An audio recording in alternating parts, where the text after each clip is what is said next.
exactly what you need to know. Iran's top nuclear negotiator just went on state television and called reports of a nuclear inspection deal a lie. He said it directly to the Iranian people. That's Mohammed Kalabaf, or Mohammed Kalakov, can't inspect our nuclear program anymore. What was that?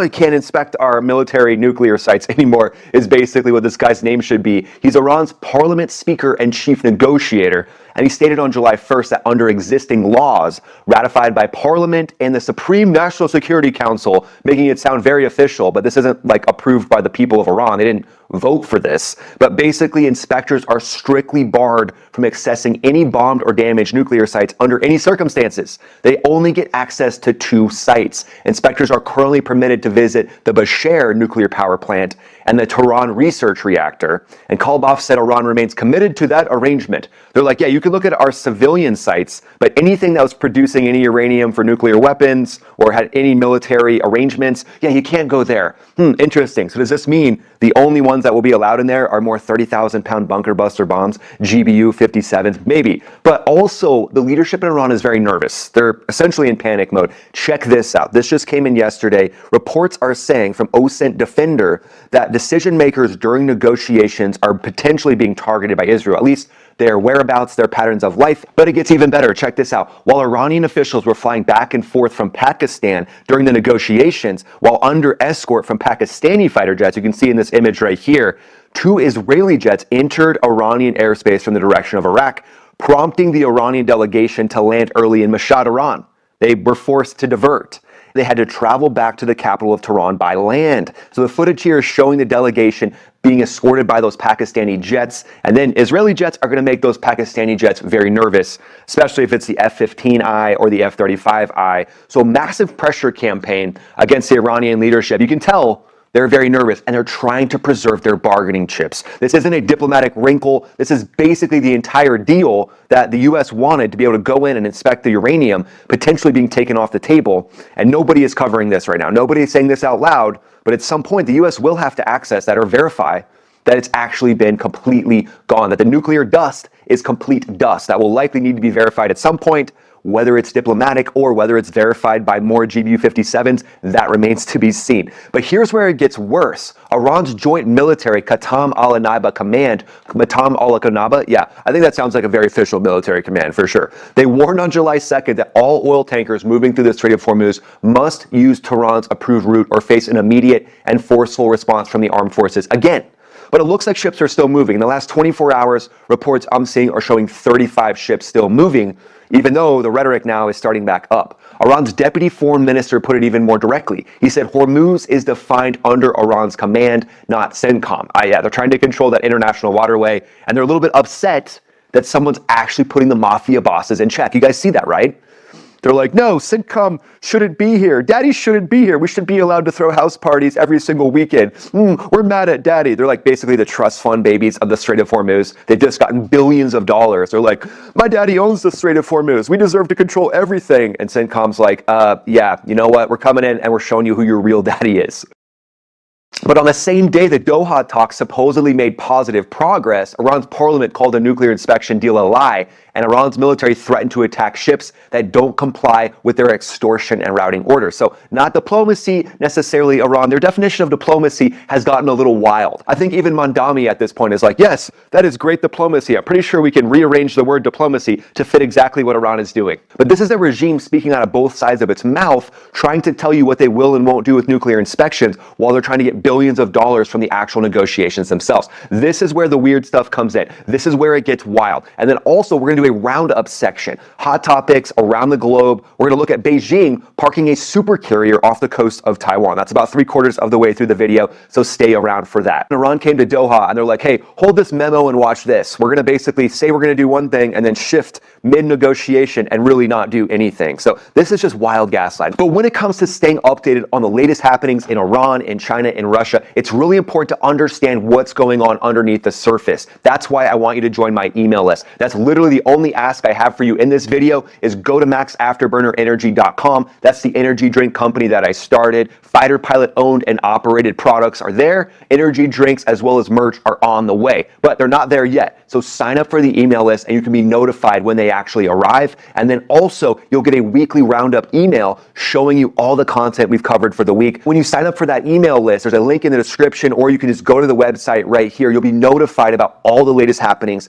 all the things going on around the globe that you need to stay updated on. So head over to maxafterburnerenergy.com right now and just jump on the email list. It's super easy and it's totally free. But let's rewind 48 hours because the sequencing here matters. The Doha talks concluded Wednesday, and now at this point, no positive progress has been actually released to the public. We haven't been shown anything. The mediators couldn't explain what the progress actually was. The same evening, Kalibov went on Iranian state television and said, "We ourselves passed a law in parliament. The Supreme National Security Council has a resolution, and under this law, absolutely no access is given to the sites that have been bombed and damaged. This is the law." They're like, yeah, we're making a law that we get whatever we want in the negotiations, and we really don't have to come to the table with anything. And the people in Iran are like, oh, okay, I guess we're being, gaslit again. We're being basically brainwashed again. And then, Kalibov is up there and he's like, yeah, aren't we so smart? We passed a law. That means we don't have to negotiate anymore. I mean, this is just classic extortion. Extortion at its finest, playing out with the gaslighting of their own people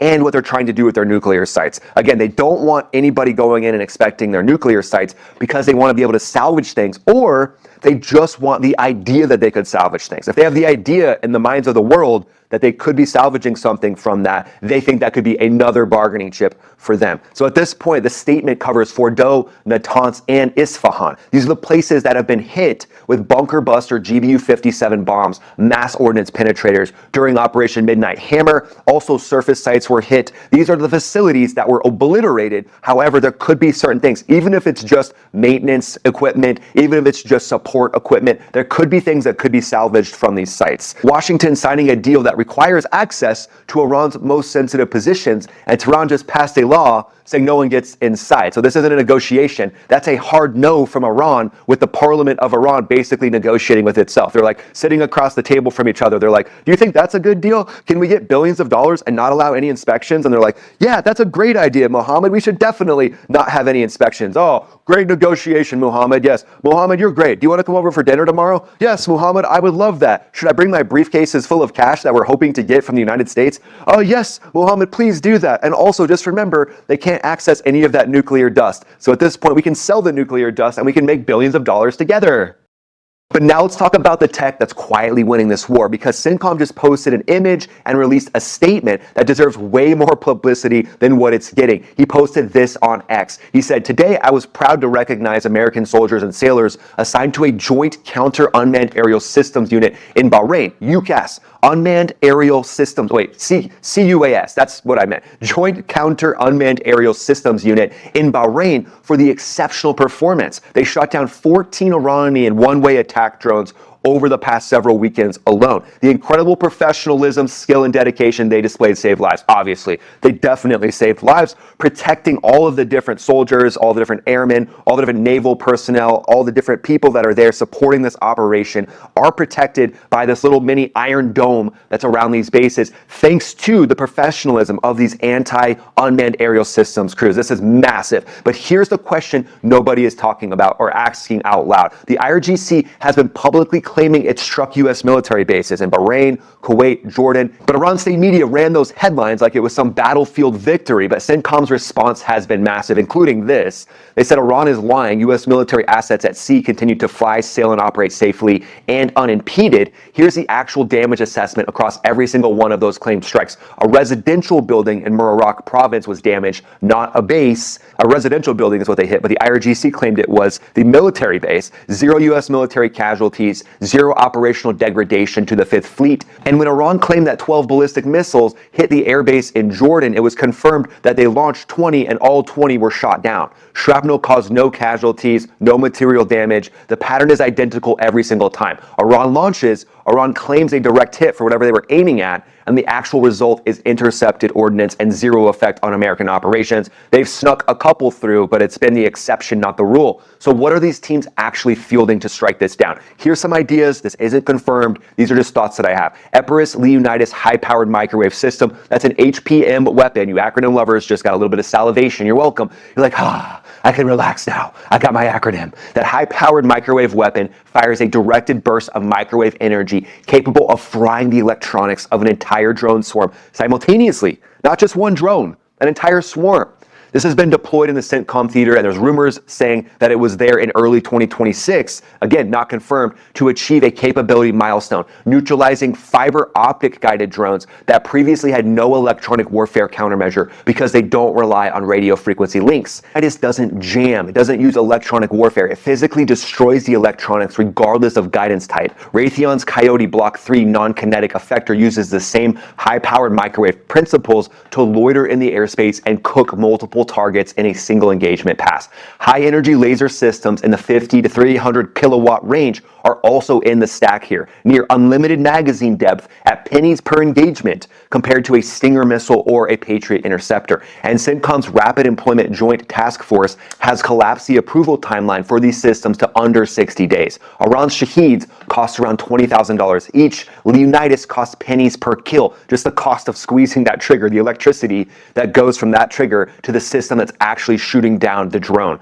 The cost curve asymmetry that used to work against us, directed energy just flipped that against Iran. So Iran's one-way attack drones came in hot, but the high-powered microwave system said, hey, hold my electricity while I turn every one of these into expensive lawn darts. And that brings us to the global roundup, my friends. So while Washington, the world is locked onto Iran, Beijing has been quietly tightening the noose around Taiwan. And now they're showing that their newest carrier, the Fujian, has an electromagnetic catapult a little bit closer to U.S. supercarriers than anything else they've had before. It made its third transit through the Taiwan Strait on June 23rd, one day after Taiwan launched its annual immediate combat readiness exercises. So not a coincidence here. The People's Liberation Army of China is answering a question that nobody's asking. The strategic twist nobody's talking about. Xi Jinping is simultaneously purging generals. So why are you purging your generals who would actually execute a Taiwan contingency? 6 People's Liberation Army officers were stripped from the National People's Congress this year, including the commander of the PLA Cyberspace Force and an Eastern Theater Command Lieutenant General.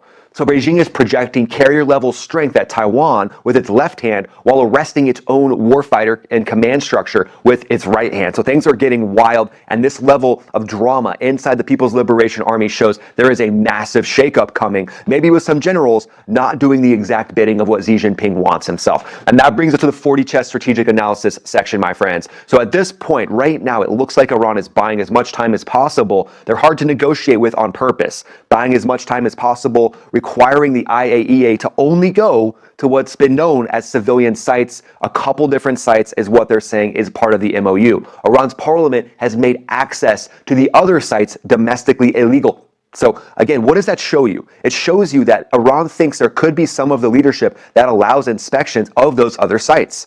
But there's sensitive military equipment there that they don't want to be found. And the hardliners in the IRGC don't want anybody from the West to go in and look at their sites because maybe there's something there that they could salvage, or at the very least, they could use it as a bargaining chip, making everyone think that they're able to get something usable out of these sites. But at this point, the ceasefire is holding, but it's on the brink with Iran launching drones, ballistic missiles, claiming victory, again, gaslighting their own people. So it looks like a lot more of the same is happening in Iran. What do you